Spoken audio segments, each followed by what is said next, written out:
सप्ताह 7 पाँचवा दिन दिनांक 16 सितंबर 2022 शुक्रवार का दिन। हिंदी और गणित में जो कालांश हैं उसमें हिंदी में सबसे पहले कालांश है मौखिक कहानी सुनना एवं सरल चर्चा। इसके लिए तैयारी और सामग्री है कि हमें आवश्यकता होगी आधारशिला क्रियान्वयन संदर्शिका में दी गई कहानी भालू का बच्चा और बाघ के बच्चे। कहानी पर खुले और बंद छोर के प्रश्नों की सूची आप पहले से तैयार कर लें। सुनिश्चित करें कि सभी बच्चे गतिविधि में प्रतिभाग करें। कक्षा का वातावरण रोचक बनाए रखें।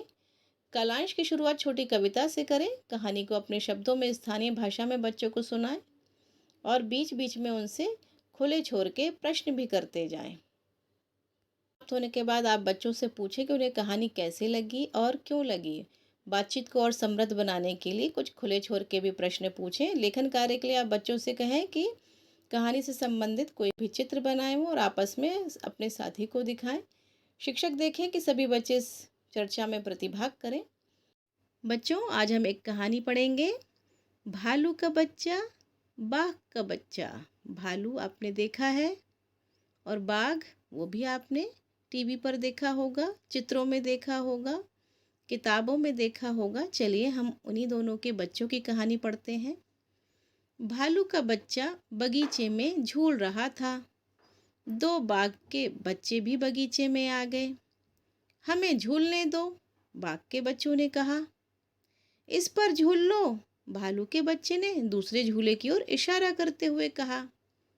दिखता नहीं हम दो हैं, बाघ के बच्चे ने कहा। तुम दो हो तो बारी बारी से झूलो, भालू के बच्चे ने झूलते हुए कहा। बाघ के बच्चों ने जमीन से रेत उठाकर भालू के बच्चे के ऊपर उड़ेल दी। भालू का बच्चा झूले से कूदा और पापा भालू को आवाज लगाई। बाघ के बच्चों ने देखा, सचमुच बड़ा भालू उधर खड़ा था। वे दोनों एक साथ सरपट भागे, गिरते पड़ते दीवार कूदे। दीवार कूदते ही और जोर से भागे। भालू का बच्चा दोनों झूलों पर बारी बारी से झूलता रहा। झूलते हुए उसने सोचा, कहीं वे दोनों अपने मम्मी पापा को बुला लाए तो। मैंने काफ़ी झूल लिया, दोनों झूलों पर अकेला कब तक झूलूं। यह सोचते हुए वह भी वहां से चला गया। खुले और बंद छोर के कुछ प्रश्न वो पहले से ही तैयार कर लें। खुले छोर के प्रश्न जैसे कि झूला कौन झूल रहा था, बाघ के कितने बच्चे थे, भालू के बच्चे ने किसको आवाज़ दी। इसके बाद आप बंद छोर के भी प्रश्न कर सकते हैं कि बाघ के बच्चों ने क्या देखा, वो क्यों भाग गए, भालू ने ऐसा क्या कहा, ऐसा क्या किया कि बाघ के बच्चों को डर लग गया। इसके बाद आप ये भी पूछ सकते हैं कि भालू का बच्चा झूलते झूलते फिर उसने क्या सोचा और वो घर क्यों चला गया। इस तरह के प्रश्न आप पहले से ही तैयार कर लें और भी प्रश्न आप बना सकते हैं। ये मैंने केवल उदाहरण के लिए आपको बताया है। दूसरा कालांश है पुनरावृत्ति डिकोडिंग का। इसमें कार्यपुस्तिका, बोर्ड, चौक, पाठ्यपुस्तक, सहज अक्षर कार्ड, इन सब की आवश्यकता होगी।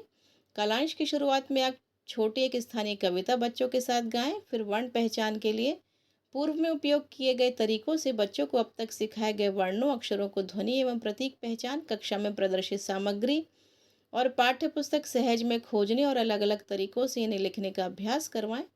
ब्लेंडिंग के लिए वर्णों, अक्षरों और शब्दों को मिलाकर पढ़ना सिखाने के लिए अब तक उपयोग किए गए तरीकों से आप बच्चों को पुनरावृत्ति कराएं।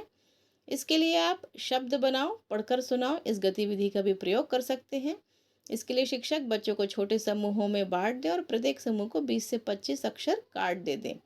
हर बच्चे को दो दो वर्ण अक्षर कार्ड जोड़कर शब्द बनाने को और पढ़ने को कहें। उदाहरण के लिए यदि किसी बच्चे ने 2 अक्षर कार्ड जोड़कर रखे हैं, का और म, तो वह बच्चा उसको जोड़कर बोलने का अभ्यास करे, जैसे काम। हर बच्चा जितने हो सके नए नए शब्द बनाए और पढ़े। यहाँ निरर्थक शब्द भी आप स्वीकार करेंगे। शब्द पठन में पिछले दिनों के कालांश की तरह पूर्व की कक्षाओं में पठन पाठन की प्रक्रिया के दौरान चार्ट पर शब्द जो दीवार पर लिखे गए थे, शब्दों को पढ़ने का अभ्यास करवाएं।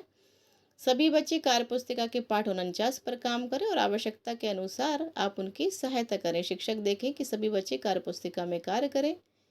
और तीसरा कालांश है स्वतंत्र पठन और सरल चर्चा का। इसमें आवश्यकता होगी पुस्तकालय रीडिंग कॉर्नर से चित्रात्मक कहानी वाली पुस्तकों का चयन आप पहले से ही कर लें। शिक्षक बच्चों को आपस में बातचीत करने का मौका दें। कालांश की शुरुआत छोटी कविता से करें। बच्चों को चलने फिरने उठने के लिए मौका दें। अब बच्चों को पुस्तकालय या रीडिंग कॉर्नर से चित्र सहित छोटी कहानी वाली किताबें दें और उन्हें किताब में दी गई कहानी को समझने को कहें। बच्चों को किताबें उलटने पलटने का समय दें और आपस में बातचीत करने दें। 2-3 बच्चों से उनकी किताब की कहानी को चित्रों के आधार पर अपनी भाषा में बताने को कहें।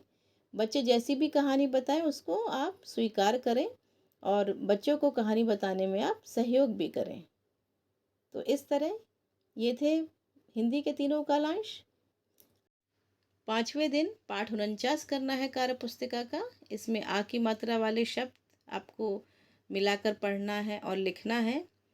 जो लिखा हुआ है उसको देखकर लिखना है और पढ़ना भी है। तो ये है वो कार्य पुस्तिका का पेज। 5वें दिन गणित के पहले कालांश में अभ्यास गतिविधि 2 का रिवीजन कराना है। ये हमने मंगलवार को की थी गतिविधि। आकार और वजन की समझ बना सकें। पहले कालांश में आपको संसाधन की आवश्यकता होगी, वो है विभिन्न प्रकार आकार एवं वजन की परिवेशीय वस्तुएं और गणित किट। गणित किट में आपको विभिन्न प्रकार के टाइल्स मिल जाते हैं, आपने देखे ही होंगे। और विभिन्न वजन की वस्तुएं हमारे आसपास रहती हैं मौजूद, हम उनमें से किसी का भी चयन कर सकते हैं। कक्षा के बच्चों को 4-4 के समूहों में बांट दें। बच्चों से गणित किट में उपलब्ध त्रिभुज, वर्ग, आयत आदि को दिखाएं। बच्चों को समूह में आकृतियां देकर उनका नाम पूछें। 2 गिलास में अलग अलग मात्रा में बालू, मिट्टी या पानी भरकर बच्चों से पूछें कि किसका वजन ज़्यादा है। शिक्षक सभी समूहों में बच्चों द्वारा दी गई जानकारी को श्यामपट्ट पर अंकित करें। बच्चों से पूछें कि उन्होंने कैसे जाना कि किसका वजन ज़्यादा है। कारण भी आप श्यामपट्ट पर लिखें। इसी प्रकार अलग अलग चीज़ों में मिट्टी या पत्थर डालकर वजन की तुलना करवाएं।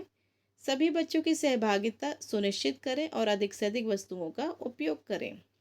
अब आप बच्चों से पूछें कि आपके घर की कौन सी वस्तु आपको सबसे भारी लगती है।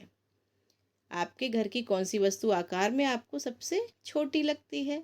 आप इससे और भी प्रश्न किए जा सकते हैं कि कौन सी वस्तु आपको सबसे हल्की लगती है या कौन सी वस्तु आपको आकार में सबसे बड़ी लगती है। इस तरह भी आप प्रश्न कर सकते हैं।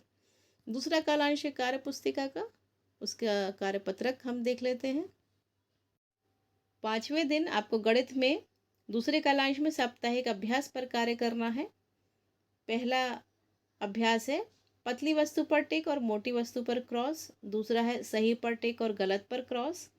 तीसरा है दीपों को प्लेट में बराबर रखना है और फिर मोमबत्तियों को प्लेटों में बराबर बांटना है। इसके बाद है अपने हिसाब से बॉक्स बनाएं और गुब्बारों को बराबर बांटें। तो ये साप्ताहिक अभ्यास था 5वें दिन के लिए। और अंत में तीसरे कालांश में हमें वही पुनरावृत्ति करनी है जो हमने पहले कालांश में बच्चों से करवाया है।